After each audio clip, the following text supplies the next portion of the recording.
بسم الله الرحمن الرحیم. فصل سوم کتاب ریاضی هفتم، جبر و معادله.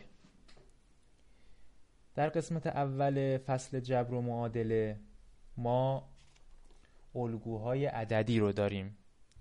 باید با الگوهای عددی اینجا آشنا بشیم، همینطور که از قبل هم یه آشنایی باهاشون داریم، هم در دوره ابتدایی هم در فصل اول بخش مرور راهبردها.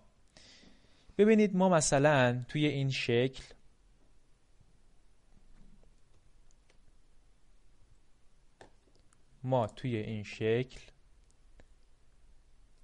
در شکل شماره 1 3 تا چوب کبریت داریم مثلا، درست؟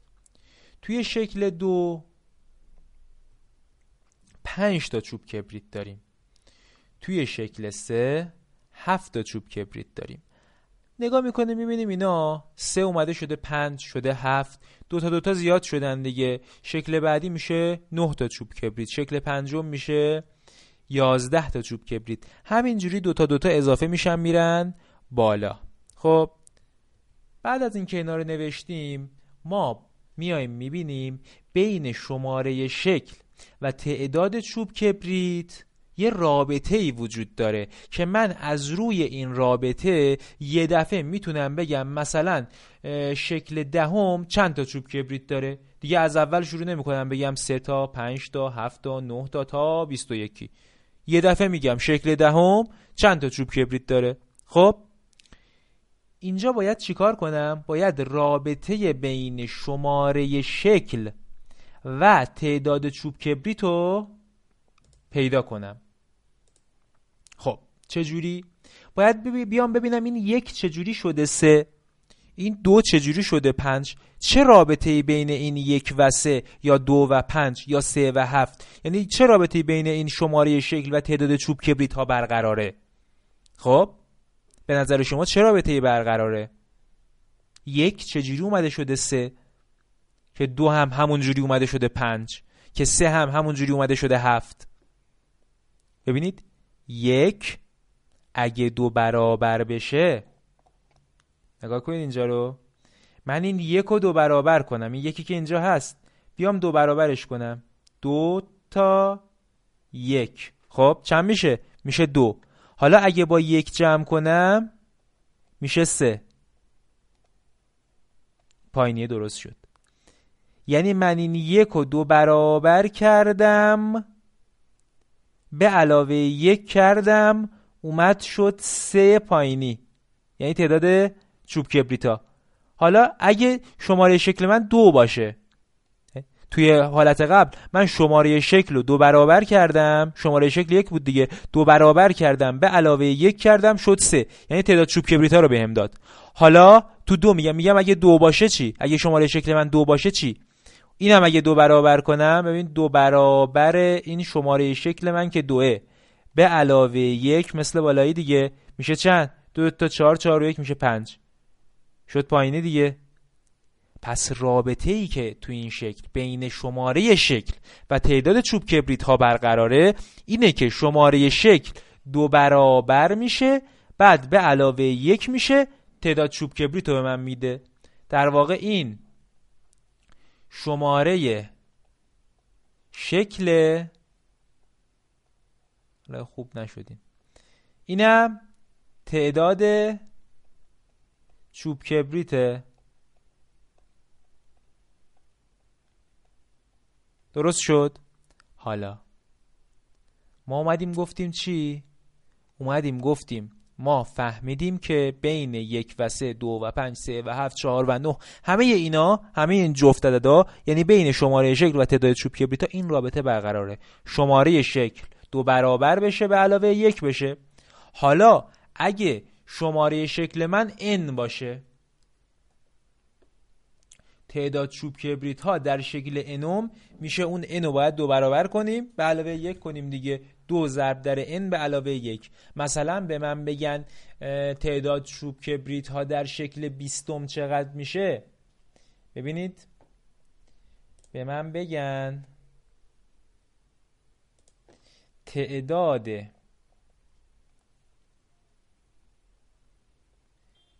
چوب کبریت ها در شکل 20 باید چیکار کنم؟ باید اون شکل 20 و اون 20 شماره شکل رو 2 برابر کنم، با 1 جمع کنم، بشه چند؟ بشه 41. یعنی شکل 20 41 چوب کبریت داره. درست شد؟ پس توی این الگو ما رابطه بین شماره شکل و تعداد چوب کبریت رو میفهمیم و با استفاده از اون هر کدوم از شکل‌ها رو به ما بگه بدون اینکه از اول شروع کنیم میتونیم یه دفعه با توجه به این معادله در واقع اونو حل کنیم. با توجه به این عبارت جبری. درست شد؟ این یک عبارت جبریه و این یک متغیره. این یک متغیر. خب حالا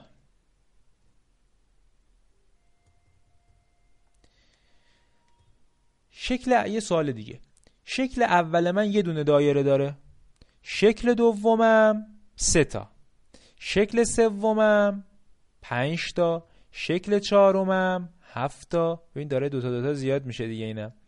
شکل پنجمم 9 تا، شکل ششمم 11 تا. میخوام ببینم شکل انومم چند تا دایره داره. شکل انوم. خب باید چیکار کنم؟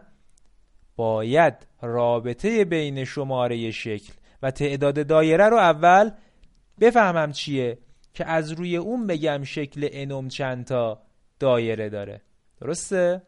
خب شماره شکل 1 بوده، دایره اومده شده 1. 2 بوده اومده شده 3. 3 بوده اومده شده 5. خب به نظر شما چه رابطه بین این جفت عددا وجود داره؟ 1 چجوری شده 1؟ خب یکی میاد میگه آقا 1 رو میام من 2 برابر میکنم، این 1 2 برابرش کردم. یکی جمع میکنم، یکی میذارم روش، چقدر میشه؟ 2 1 2 به علاوه 1 میشه 3. آیا این 3 شده؟ نه، 1 شده 1. باید بشه 1. خب 2 برابر کردی، 2 تا 2 1 2. چیکار کنم بشه 1؟ منهای 1 کن. 2 رو منهای 1 کنی میشه 1 دیگه. شد 1. درست؟ من 1 رو یعنی شماره شکل رو 2 برابر کردم، یه دونه هم ازش کم کردم، اومد شد تعداد دایره. این شماره شکل، این هم تعداد دایره است. درست شد؟ حالا 2 چی؟ شماره شکل دیگه. 2 برابرش میکنم، 2 رو منهای 1 میکنم، 2 تا 4 تا منهای 1 میشه 3. ببین شد 3. تعداد دایره رو من داد. پس رابطه اینه، توی این سوال شماره شکل من 2 برابر میشه، یه دونه ازش کم میشه، تعداد دایرم به دست میاد. خب حالا اگه n باشه چی میشه؟ 2 برابر میشه 2n یا 2 ضرب در n منهای 1 دیگه، یه دونه ازش کم میشه. ببینید پس تعداد دایره شد 2 برابر کردن شماره شکل منهای 1. شکل انوم 2 برابر کردن شماره شکل یعنی n منهای 1. حالا وقتی به ما بگن شکل مثلا 20 چند تا دایره داره، به ما بگن تعداد دایره در شکل 20 چیکار میکنیم؟ شکل 20 مگه نیست؟ باید اون 20 رو 2 برابر کنیم، ازش یه دونه کم کنیم، بشه چند؟ 39. یعنی چی این؟ این یعنی شکل 20 39 پاره خط 39 دایره دارد. درست؟ شکل 20 39 تا دایره داره. این از این. حالا پس این شد 2n منهای 1 دیگه، یعنی 2 ضرب در n منهای 1. بینشون چیزی نیست یعنی ضرب داره.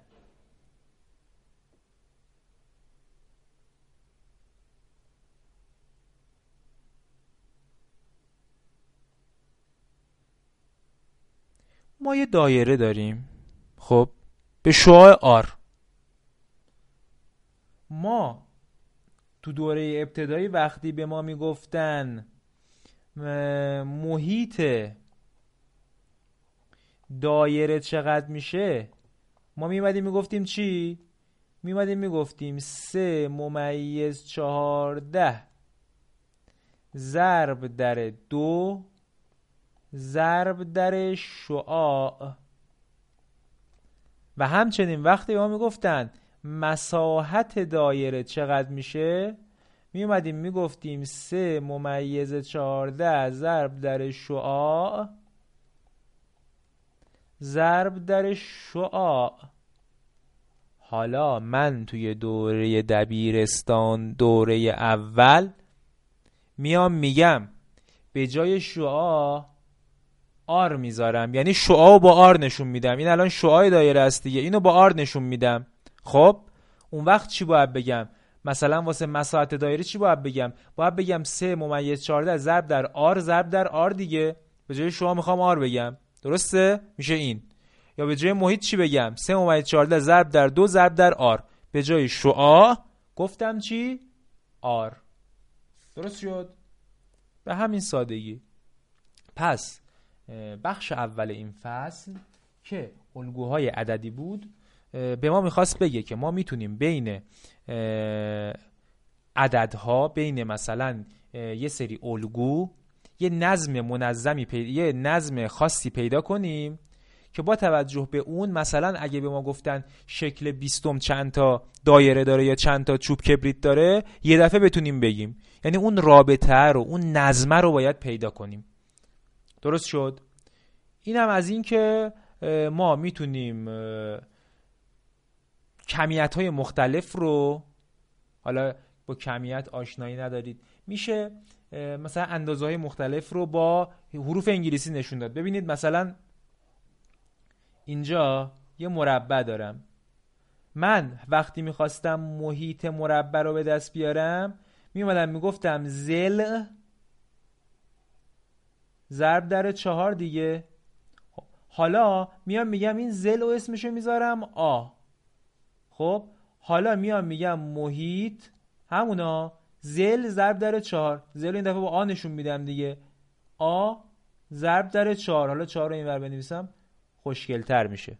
درسته؟ 4 ضرب در آ یا همون 4 آ. ضرب درم ننوشتم، نه 4 تا آ یعنی 4 ضرب در آ دیگه. درسته؟ یا مثلا مساحتش چی میشه؟ مساحت یه زل ضرب در خودش بود دیگه، مربع. آ ضرب در آ. یعنی به جای زل اومدم آ گذاشتم. به این میگن یه متغیر. به اون آر واسه شعاع میگن یه متغیر، به این آ میگن یه متغیر. اینا همشون یه متغیر هستن که باید اونا حالا در ادامه اونا رو باید به دست آورد. حالا جلوتر که بریم اینا به عنوان مجهولات مسئله ما هستن و اینا رو باید به دست بیاریم جلوتر. خب اینم از این بخش. به امید دیدار.